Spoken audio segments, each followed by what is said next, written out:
Kembali di Sapa Indonesia Malam bersama saya Friska Clarissa. Panglima TNI Jenderal Agus Subianto memerintahkan prajuritnya melakukan pengamanan terhadap kejaksaan di seluruh Indonesia. Koalisi Masyarakat Sipil untuk Reformasi Keamanan menilai perintah Panglima TNI mengamankan kantor kejaksaan tidak sesuai aturan Undang-Undang TNI.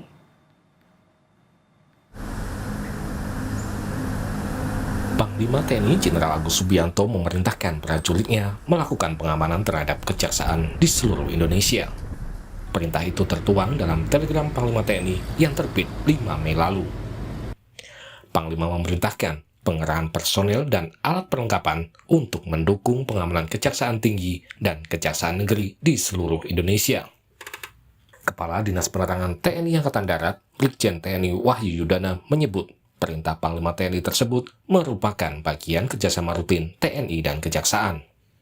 Melalui keterangan tertulis kepada Kompas TV, Kepala Dinas Penerangan TNI Angkatan Darat, Brigjen Wahyu Yudayana, menyatakan yang akan dilaksanakan ke depan adalah adanya kerjasama pengamanan secara institusi sejalan dengan adanya struktur Jaksa Agung Muda Pidana Militer atau Jampitmil di Kejaksaan. Sehingga kehadiran unsur pengamanan dari TNI merupakan bagian dari dukungan terhadap struktur yang ada dan diatur secara hierarkis. Dalam perintah Panglima TNI sempat disebut kekuatan pengamanan 1 peleton untuk Kejaksaan Tinggi dan 1 regu untuk pengamanan Kejaksaan Negeri. Kadispen TNI AD juga menyebut dalam pelaksanaannya jumlah personel yang akan bertugas secara teknis diatur dalam kelompok 2 hingga 3 orang dan sesuai kebutuhan atau keperluan. Sementara itu, Koalisi Masyarakat Sipil untuk Reformasi Keamanan menilai perintah Panglima TNI mengamankan kantor kejaksaan tak sesuai dengan Undang-Undang TNI dan perlu segera dikoreksi. Surat perintah ini jelas menyalahi semangat, menyalahi peraturan, menyalahi ketentuan dari konstitusi dan Undang-Undang TNI yang memandatkan bahwa tugas pokok dan fungsi TNI adalah di wilayah pertahanan. Sedangkan kejaksaan dan penjagaan kantor kejaksaan adalah bagian dari tugas keamanan. Jelas ini merupakan sebuah hal yang harus dikoreksi segera dan dicabut oleh Panglima TNI. Selain meminta Panglima TNI mencabut surat perintah tersebut, Koalisi Masyarakat Sipil juga meminta DPR menjamin tidak adanya duifungsi TNI serta mendesak Presiden membatalkan surat Panglima TNI. Tim Liputan, Kompas TV. Perintah Panglima TNI, prajurit jaga kejaksaan di seluruh Indonesia, bagaimana implementasi perintah ini? Apakah bisa berdampak pada proses penegakan hukum di masa mendatang? Kita ulas bersama dengan anggota Komisi 1 DPR RI fraksi Golkar Dave Laksono dan Direktur Eksekutif Amnesty International Indonesia, Usman Hamid. Selamat malam, Bung Dave, Bang Usman. Selamat malam, Friska dan Pak Dave Laksono.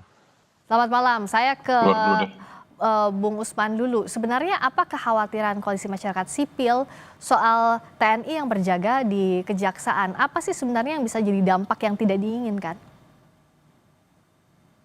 Kekhawatiran kami adalah TNI semakin mengurusi hal-hal di luar urusan pertahanan.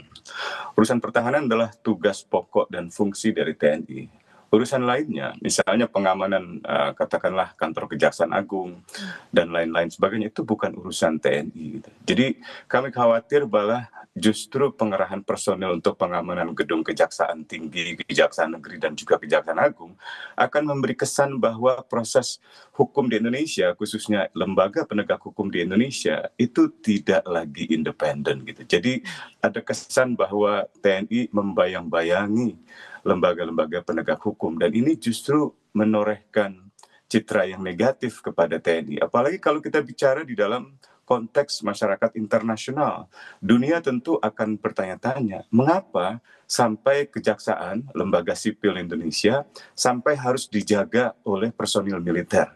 Itu hal yang tidak normal, kecuali di negara-negara junta militer, misalnya di Myanmar, atau misalnya di Thailand pasca kudeta militer, atau misalnya di Mesir pasca kudeta militer setelah dipimpin oleh jenderal misalnya LCC. Jadi saya kira kami berharap sekali bahwa pengerahan personel TNI hanya untuk urusan-urusan pertahanan. Tentu saja ada urusan-urusan di luar perang, tetapi bukan juga urusan untuk memberikan pengamanan perlindungan kepada institusi kejaksaan. Oke. Bukankah itu peran polisi misalnya? Di Nah, mana peran polisi sebenarnya? Bung Usman, kalau misalnya Kadis Penat bilang bahwa ini adalah kerjasama rutin TNI dan Kejaksaan, begitu pula dengan pihak Kejaksaan Agung bilang ini adalah kerjasama begitu antara TNI dan Kejaksaan. Kontekstual atau tidak sih kalau bicara soal pengamanan? Sama sekali tidak. Karena bagaimanapun juga kejaksaan adalah instansi penegak hukum, di mana proses penuntutan atau proses penyidikan dalam tindak pidana khusus itu berjalan. Sementara TNI adalah alat negara yang melaksanakan kebijakan negara di dalam pertahanan negara. Jadi tidak ada hubungannya. Gitu. Harusnya ada kerjasama-kerjasama lain yang mungkin bisa dipertimbangkan, tapi untuk pengamanan itu seperti merendahkan TNI. Masa TNI personil yang seharusnya dilatih, dididik, dipersenjatai dan diberikan kekuatan monopoli perang untuk melindungi Indonesia dari ancaman negara asing, tiba-tiba disuruh menjaga kantor kejaksaan. Mengapa tidak ada pengoptimalan misalnya petugas keamanan biasa seperti satpam, atau kalau di tingkat tertentu ada misalnya ancaman pidana atau ancaman keamanan yang lebih serius, mengapa tidak kepolisian? Itu kan tugas kepolisian dalam melayani dan melindungi masyarakat, termasuk masyarakat yang membutuhkan layanan di kejaksaan. Kalau TNI alat perang, dia memiliki kekuatan monopoli untuk perang, untuk berhadapan dengan negara asing. Jadi rasanya tidak tepat untuk menempatkan atau mengerahkan personel TNI atas nama kerjasama dengan kejaksaan. Termasuk Bung Usman, kan yang disebut juga adalah ini terkait tadinya struktur Jampit Mil. Nah tapi kan pertanyaannya Jampit Mil ini sudah ada dari sebelumnya, bukan struktur yang baru. Nah untuk pengamanan personel Jaksa Agung Muda Pidana Militer, apakah ini bisa diterapkan? Atau tadi seperti Bung Usman ya cukup saja, cukup pengamanan internal di kejaksaan saja? Seandainya seseorang masuk ke kejaksaan, katakanlah menjadi jaksa agung muda atau menjadi kepala kejaksaan atau menjadi apapun sebagai jaksa di lingkungan kejaksaan, baik itu tingkat negeri, tingkat bawah, tingkat tinggi, sampai dengan di tingkat kejaksaan agung, maka segala perlindungan keamanan itu menjadi urusan kejaksaan. Dan yang dimaksud dalam Undang-Undang TNI ini juga sebenarnya keliru, tapi katakanlah itu sekarang sudah dibolehkan oleh undang-undang, yaitu dengan adanya Jampitmil. Kalaupun diperlukan pengamanan seorang Jampitmil, apakah harus seluruh kejaksaan negeri, kejaksaan tinggi? Saya kira itu berlebihan lah, ya. Dan seharusnya TNI justru dioptimalkan untuk urusan-urusan yang memang merupakan bagian dari urusan TNI, menjaga kedaulatan negara, integritas teritorial negara, dan keselamatan segenap bangsa, misalnya dari ancaman negara asing. Jadi saya kira itu mesti ditinjau ulang dan kami meminta agar telegram itu ditarik. Nah, Bung Dave, apakah hal yang tepat adalah menarik telegram? Karena dianggap tadi oleh Bung Usman dan Koalisi Masyarakat Sipil bahwa harusnya TNI fokus ke pertahanan saja. Ini bukan tupoksinya, bukan tugasnya dari TNI. Ya, tentu pandangan dari masyarakat koalisi sipil ataupun masyarakat umum bisa berbeda-beda. Kan tapi ketika Panglima TNI mengeluarkan telegram tersebut untuk melakukan pengamanan kepada semua kantor kejaksaan, tentu ada pertimbangan-pertimbangan yang sudah diambil, yang dilihat dari kacamata atau pandangannya TNI itu sendiri. Urgensinya apa, Bung? Ya, itu harus tanya kepada Mabes TNI. Kalau DPR melihat itu urgent atau tidak? Ya, tentu kita melihat dari sikap Panglima TNI sesuai perintahnya beliau dan juga bertindak berdasarkan aturan undang-undang yang beliau miliki, itu adalah suatu kebutuhan yang ada penilaiannya tersendiri. Kalau memang ada pandangan dari masyarakat itu yang berbeda, itu bisa disampaikan di kesempatan rapat berikutnya. Aspirasi dari masyarakat yang kita serap bisa kita sampaikan langsung ke Panglima. Begitu. Oke, tapi jadi sampai sekarang dari DPR pun belum mendapatkan penjelasan yang detail soal pengaturan pengamanan kejaksaan oleh TNI. Itu kan adalah kebijakan internal, ya, kebijakan internal pemerintah yang diambil proses melalui penilaiannya sendiri, ya, kan di dalam tubuh TNI sama kejaksaan dan juga di kepolisian ataupun lembaga instansi penegak hukum lainnya kan ada fungsi intelijen, karena itu memang salah satu tugas TNI. Nah, untuk melakukan penilaian terhadap kondisi ancaman dalam negeri ataupun luar negeri. Nah, dalam hal ini TNI yang di bawah langsung komando dari Panglima tertinggi yaitu adalah Presiden melakukan penilaian tentang kebutuhan hal tersebut, dan itu juga prosesnya dari kedua belah pihak ya, tidak berdasarkan TNI langsung mengirim personil, pasti ada pembahasan dengan kejaksaan terlebih dahulu sesuai dengan tupoksinya dan juga sesuai dengan undang-undang yang berlaku. Oke, kalau Bung Usman melihat ini dianggap aturan internalnya TNI, berdasarkan pertimbangannya TNI pun dengan kejaksaan, apa yang bisa dilakukan koalisi masyarakat sipil kalau begitu? Ya, pertama ini bukan kebijakan internal. Kalau misalnya pengerahan personel militer di dalam tangsi-tangsi militer, di dalam lingkungan satuan-satuan teritorial militer, misalnya untuk Angkatan Darat di Kodam, atau misalnya di Korem, di Kodim, Koramil, itu tentu merupakan kebijakan internal. Atau misalnya di lapangan udara, atau di Armada Barat, Armada Timur, dan seterusnya. Tapi kalau sudah masuk ke ranah publik seperti misalnya kejaksaan, maka itu bukan lagi kebijakan internal. Dan karena itu pengerahan personil semacam ini tidak bisa begitu saja dilakukan oleh Panglima. Seharusnya, ya ini dalam undang-undang yang lama, itu persetujuan politik dari Pak Christo, negara. mungkin sedikit Dan itu penegasan saja Pak terkait dengan Maaf, kejadian yang terjadi di ada Garut ini. kesalahan komunikasi Bagaimana tampaknya. kronologi, Sebentar, kita kemudian perbaiki terlebih berapa dahulu. jumlah korban baik Sedang dari diperbaiki, anggota TNI sendiri dan juga warga suaranya. sekitar, kemudian dengan adanya warga Sebelum kita kembali lagi ke Bung Usman dan juga Bung Dave, oke? Sekarang saya kembali lagi, Bung Usman sudah bisa dengar suara saya ya sekarang? sudah.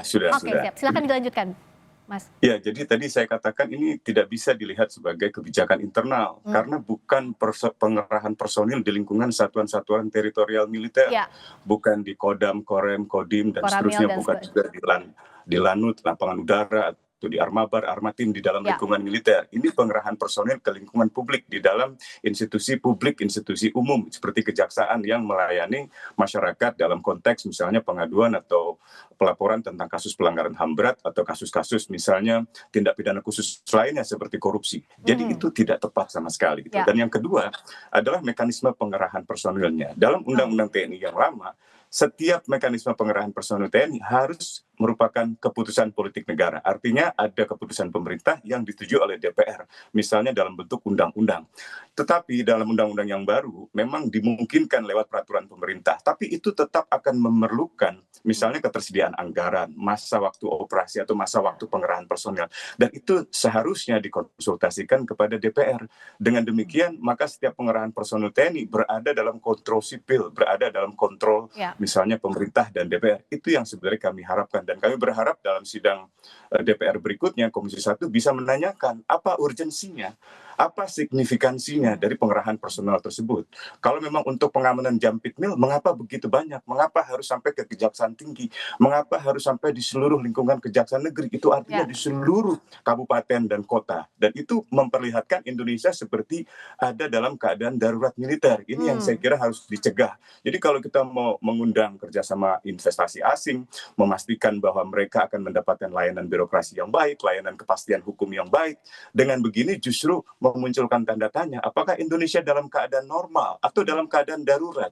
Jadi Oke. ini yang saya kira harusnya disikapi secara hati-hati di dalam proses pengambilan keputusan. Demikian, Mbak Akan Friska. ditanyakankah tadi pertanyaannya Bung Usman di DPR di masa sidang nanti, Bung Dev? Ya, ini masukan dari Pak Usman tentu sangat baik. Kita sangat welcome. Pak Usman kan juga sahabat. Selain sahabat TNI juga sahabat Komisi 1 juga. Kita sering diskusi, sering terima masukan tentang berbagai macam hal. Ya, ini tentu masukan yang sangat penting dan bisa menjadi bahan untuk kita bahas dengan Panglima dan juga dengan Mabes TNI, bisa dengan Menhan di kesempatan berikutnya. Dan juga kan saat ini kita juga cukup diguncangkan dengan adanya 13 orang meninggal akibat memusnahkan amunisi yang expired. Ya, ini hal ini yang bisa menjadi bahan-bahan untuk kita bahas di rapat berikutnya. Nah, Bung Usman, siapa yang bisa? Karena ini dikeluarkannya melalui Telegram, siapa yang bisa membatalkan aturan ini? Apakah ada desakan dulu dari DPR baru bisa ditarik oleh Panglima? Jikalau kalau misalnya tidak ada desakan apapun, kan ini bisa berjalan begitu saja. Toh TNI dan Kejaksaan tidak ada keberatan soal ini.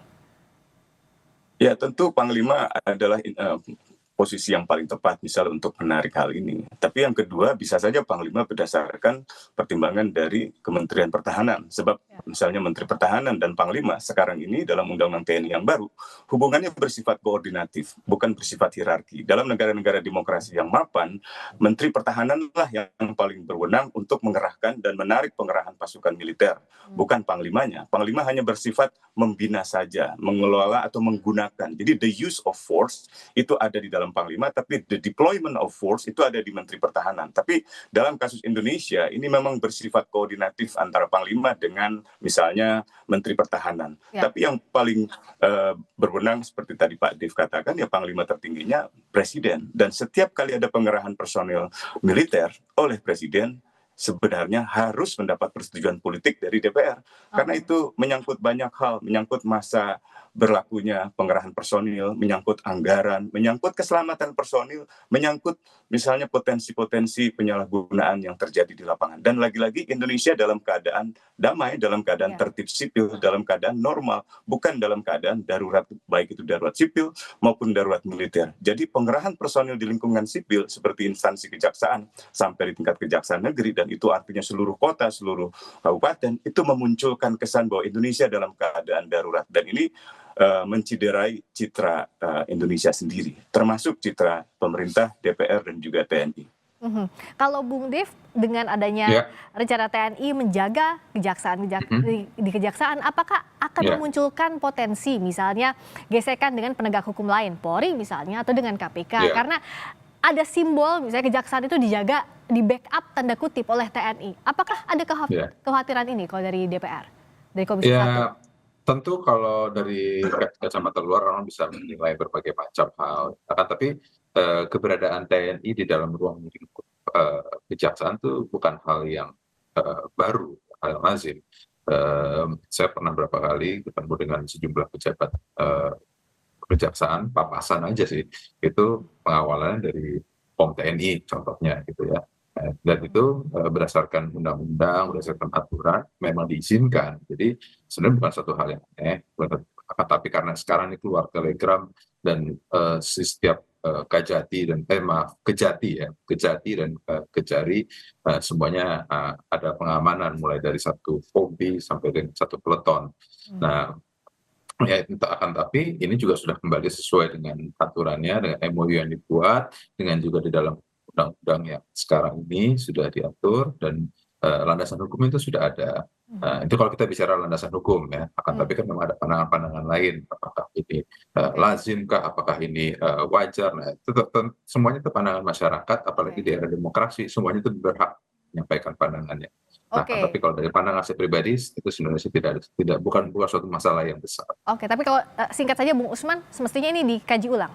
Apa harus ditarik? Dikaji ulang, ditarik, dibatalkan. Apalagi tadi pertanyaan Mbak Friska itu penting sekali tentang ego sektoral atau konflik-konflik yang muncul dalam proses penegakan hukum antara kejaksaan, KPK, dan kepolisian. Saya kira kita masih ingat ketegangan TNI, ketegangan kejaksaan, dan ketegangan kepolisian di beberapa waktu lalu, tahun lalu misalnya dengan Densus dalam konteks proses penegakan hukum. Jangan sampai ada konflik kepentingan, jangan sampai ada kasus-kasus misalnya kasus korupsi yang melibatkan petinggi militer diusut oleh kejaksaan, tetapi justru akhirnya tidak berjalan dengan baik. Atau sebaliknya ketika kejaksaan mendapatkan proses hukum, melaksanakan proses hukum di kejaksaan, ada gangguan dari misalnya polisi, lalu memerlukan pengamanan dari militer, itu akan menimbulkan bentrokan atau gesekan institusional yang sangat serius. Dan akibatnya TNI malah ngurusin hal-hal yang domestik, bukan ngurusin hal-hal yang bersifat ancaman eksternal. Jadi sekali lagi kami minta dengan hormat, dengan segala kerendahan hati, agar Panglima dan Menteri Pertahanan menarik personil militer dari pengamanan Kejaksaan Negeri, Kejaksaan Tinggi, dan juga Kejaksaan Agung. Demikian. Jangan ada gesekan institusional dan juga konflik kepentingan dari aturan yang dibuat ini. Terima kasih atas waktunya Bung Dev Laksono, Komisi 1 DPR Golkar. Terima kasih Mas Usman. Bung Usman Hamid, Direktur Eksekutif Amnesty International Indonesia. Selamat malam.